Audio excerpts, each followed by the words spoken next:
Oi pessoal, tudo bem com vocês? Sejam bem-vindos de volta ao canal. Para quem não me conhece, o meu nome é Bruno Vilas e eu conto casos criminais reais aqui na internet. E se você tá chegando por aqui agora e ainda não é inscrito no canal, eu já te convido a se inscrever no canal e ativar o sininho para não perder as notificações. Porque assim, todas as vezes que eu publicar um vídeo novo, o YouTube te avisa e você corre aqui para assistir comigo. Eu te convido também a me seguir nas redes sociais, porque por lá eu tô sempre interagindo com vocês. Mas agora vamos pro que interessa e bora pro caso de hoje.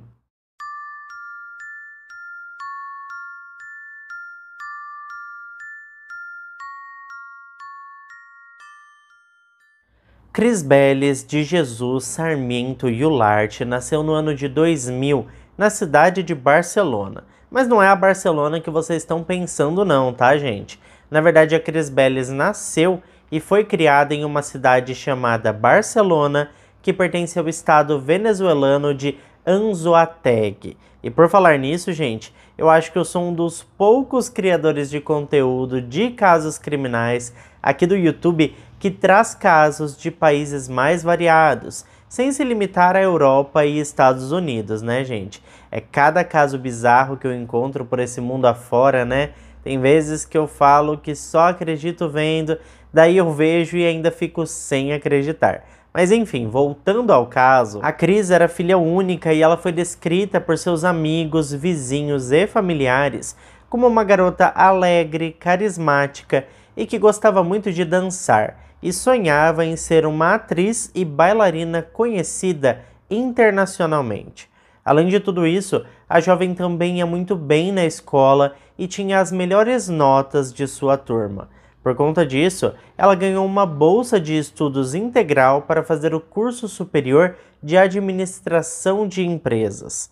É claro que a garota abraçou essa oportunidade com toda a sua força e inclusive ela se formou com louvor no primeiro semestre de 2022, ano este em que a jovem de apenas 22 anos de idade começou a fazer aulas de teatro e canto e conciliava tudo isso com um emprego que ela tinha acabado de conseguir na companhia de energia elétrica da sua cidade. Na verdade, a intenção da Cris era juntar ali um dinheiro o suficiente, né, para conseguir fazer um intercâmbio em Madrid, capital da Espanha. Ela revelou a seus familiares e amigos que o seu maior sonho era um dia se tornar uma grande atriz e fazer parte do elenco de alguma série da prestigiada empresa de streaming Netflix. E ela sabia que para atingir esses seus objetivos, ela teria que sair do seu país mais cedo ou mais tarde. Como todo jovem adulto, a Cris mantinha os seus perfis nas redes sociais sempre atualizados. E foi através do Facebook que ela conheceu um rapaz chamado Jesus Alejandro Alcalá Romero, que na época tinha 26 anos de idade, ou seja, ele era apenas 4 anos mais velho que ela. O tal Jesus era um rapaz muito sensível e educado, que rapidamente chamou a atenção da Cris. Os dois começaram a conversar pelo Messenger da plataforma e rapidamente as conversas migraram para o aplicativo WhatsApp. O rapaz morava junto com a sua mãe em uma cidade chamada San Diego, que fica ali na mesma região onde a Cris morava. Aparentemente, o relacionamento do Jesus com a sua mãe não era nada bom. Isso porque os dois viviam brigando e o jovem chegou a ser expulso de casa por mais de uma vez.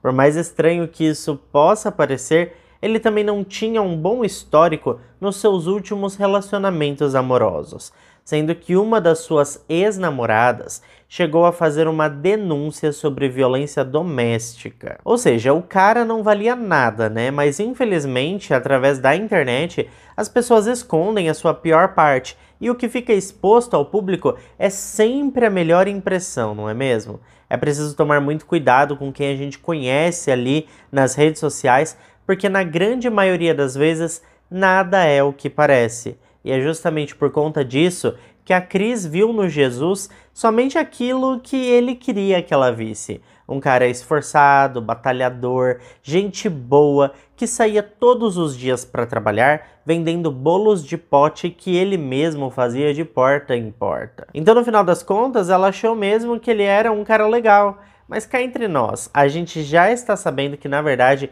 ele era um verdadeiro embuste, né, gente? O homem também compartilhava do mesmo sonho da Cris de se tornar uma pessoa famosa. Ele queria ser cantor e inclusive já tinha gravado algumas músicas e postado em seu canal do YouTube. Sem saber do que a gente sabe, no dia 9 de abril de 2022, a Cris Belles marcou um encontro com o Jesus.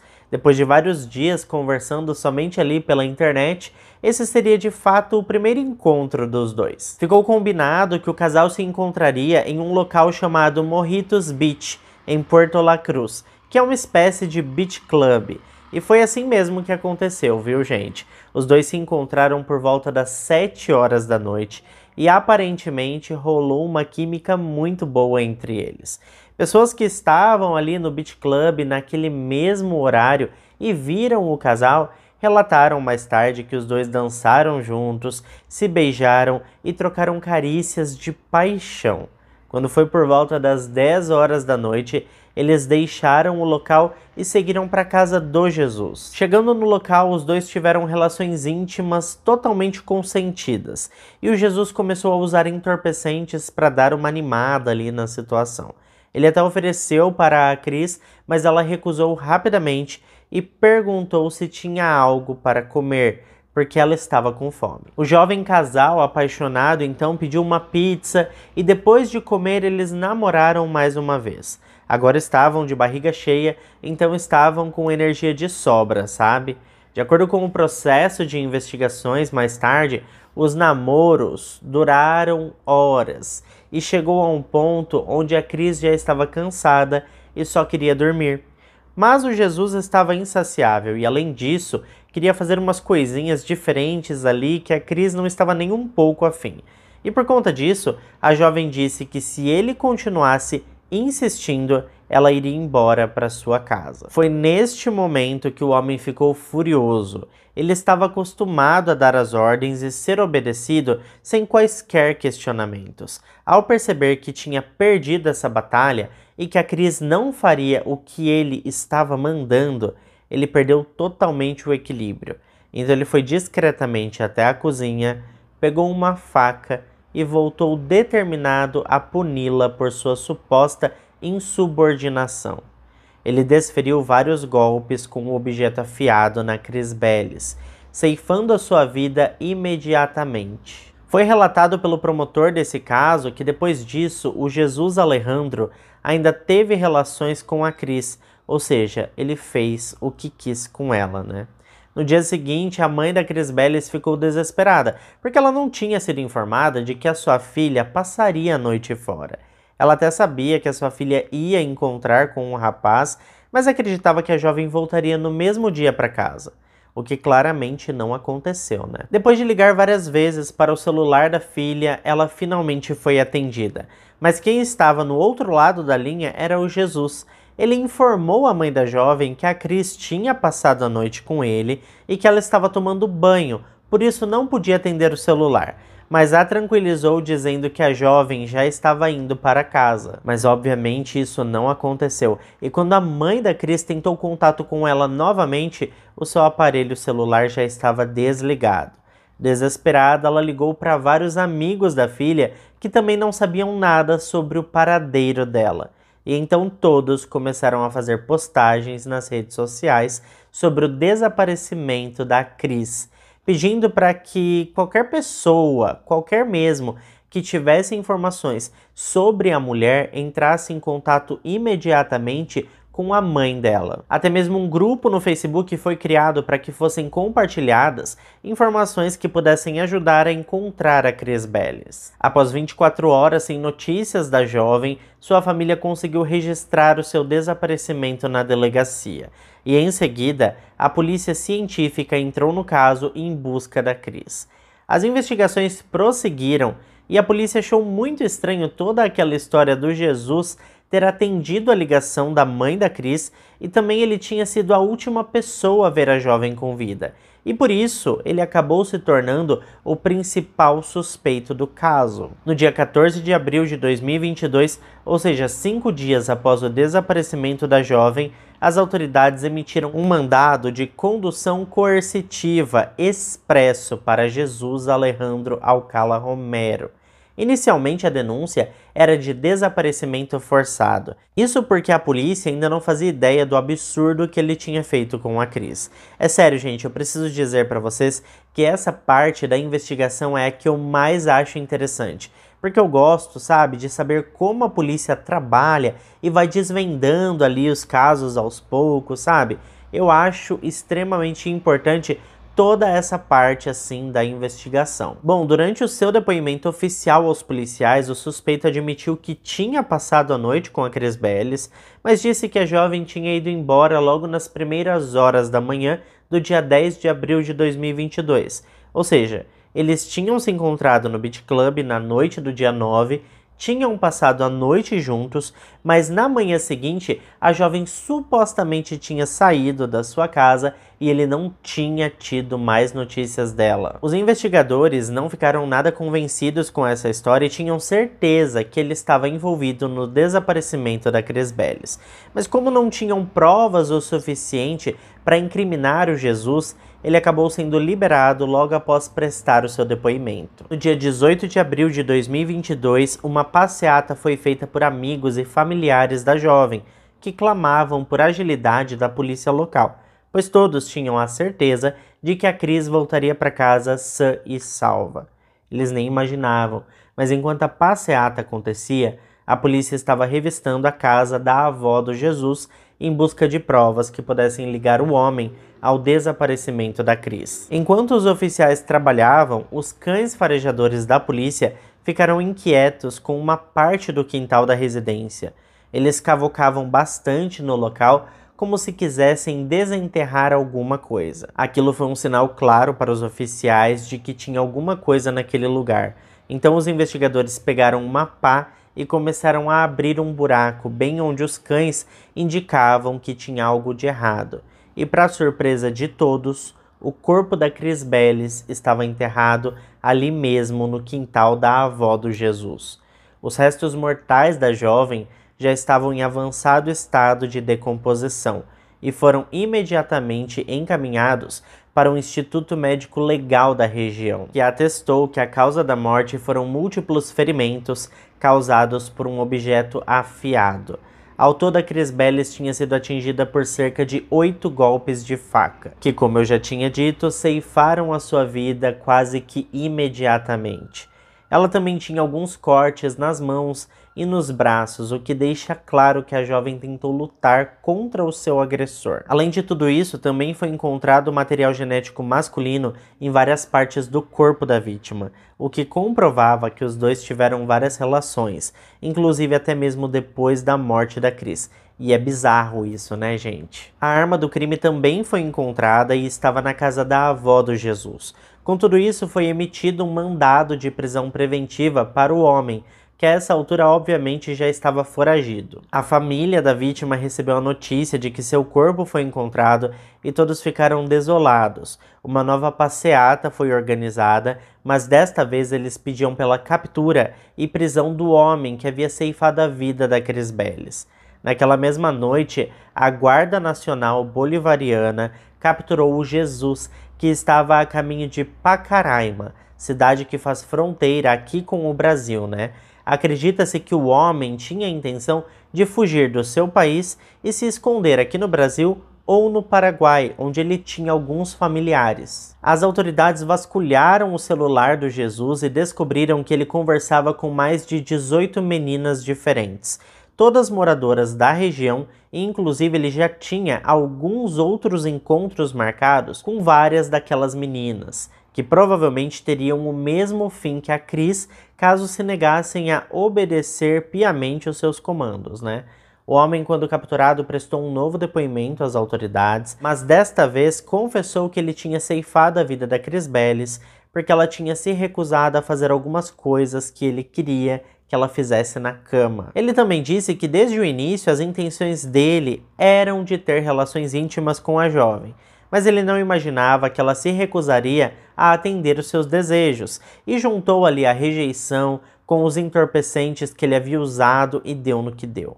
Sobre as outras meninas que ele conversava através do Facebook e que inclusive já tinha alguns encontros marcados, ele disse que pretendia sim ter relações íntimas com elas, mas que suas intenções eram somente essas e que ele nunca quis tirar a vida de ninguém, mas admitia que a situação havia saído do seu controle. No dia 20 de abril de 2022, o Ministério Público acusou formalmente Jesus Alejandro Alcala Romero de violação íntima e homicídio qualificado por motivo torpe. Ele foi encaminhado para a Delegacia Regional de Barcelona, onde ficou preso enquanto aguardava o julgamento. Durante o julgamento, que teve início no dia 17 de junho de 2022, a defesa do homem alegou que seu cliente sofria de transtornos psiquiátricos e que por isso não poderia responder pelos seus atos. Eles apresentaram 2 laudos psiquiátricos que atestaram que o jovem sofria de depressão, transtorno de personalidade limítrofe, esquizofrenia e satiríase. Satiríase, pessoal, para quem nunca ouviu falar, é um transtorno psiquiátrico caracterizado pelo excesso de apetite sexual sem alterações biológicas consideráveis para justificar os desejos e consequentes atos. Ou seja, o distúrbio tem origem psicológica. As características de uma pessoa satiríaca são obsessividade, compulsividade e impulsividade. Ou seja, o que os médicos queriam dizer com isso é que no momento em que o Jesus ceifou a vida da Cris, foi um ato impulsivo e que ele não pensou no que estava fazendo. Ele pensou apenas em satisfazer os seus desejos provocados pelo seu quadro de saúde mental. E por isso ele não podia ser responsabilizado por seus atos. Dá para acreditar numa coisa dessa? Bom, a promotoria, por outro lado, encomendou outros 3 laudos psiquiátricos e todos os médicos que examinaram o Jesus disseram que ele era uma pessoa perfeitamente saudável e que, por isso, poderia responder por seus crimes. No seu momento de fala, o Jesus admitiu o crime e disse que se arrependia do que tinha feito, mas colocou novamente a responsabilidade dos seus atos nas substâncias ilícitas que havia utilizado no dia do crime. Ele também disse que, diferentemente do que os relatórios do médico legista apontavam, ele tinha tido relações com a Cris apenas antes do assassinato. Ele então completou dizendo que jamais teria coragem de ter relações íntimas com o corpo de alguém já sem vida. Embora o homem tenha dito que estava totalmente arrependido, a promotoria não acreditava na veracidade deste arrependimento e disse que o acusado só estava dizendo isso porque tinha sido descoberto, e que caso isso não tivesse acontecido, ele com certeza faria mais vítimas. Em decorrência disso tudo que eu acabei de contar para vocês, Jesus Alejandro Alcala Romero foi considerado culpado de todas as acusações e, na sequência, sentenciado a 30 anos de prisão. Na época da condenação, ele tinha 26 anos de idade, então desta forma ele sairá da prisão quando completar 56 anos de idade. A mãe da Cris Belles não ficou satisfeita com a sentença, porque afinal de contas, o Jesus terá uma chance de refazer a sua vida quando sair da prisão. Já a sua filha nunca terá a mesma oportunidade. No entanto, não tem nada que possa ser feito, já que 30 anos é a pena máxima de prisão na Venezuela. E por conta disso, a pobre mãe criou um abaixo-assinado solicitando que a pena máxima seja aumentada no país. Mas infelizmente essa atitude foi motivo de chacota na comunidade. Principalmente porque muitas pessoas que acompanharam todo o desenrolar desse caso dizem que a culpa de tudo o que aconteceu é da própria Cris Belles, que aceitou ir para a casa de um estranho no primeiro dia que o conheceu. Falando nisso, gente, muitas pessoas na internet teceram comentários maldosos contra a jovem, culpando a própria vítima por sua morte. Mas é preciso dizer que a mãe da menina não aceitou nada bem essa situação e iniciou diversos processos por calúnia e difamação contra todos aqueles que tentaram manchar publicamente a honra de sua filha. Mas o que você acha sobre tudo isso, hein? Será que realmente a Cris foi ingênua ao aceitar o convite do Jesus e ir até a casa dele? Como eu sempre digo, né? Nunca se deve culpar a vítima. Até porque lobos em pele de cordeiro estão por todo o canto e muitas vezes até dentro da nossa casa. É preciso realmente estar atento o tempo todo, porque as pessoas são realmente más de verdade. Mas é isso, pessoal. Se ficou até aqui comigo, não esquece de deixar o seu like, que ajuda muito na divulgação aqui do canal. Eu fico por aqui, um beijo para todos vocês e até o próximo vídeo.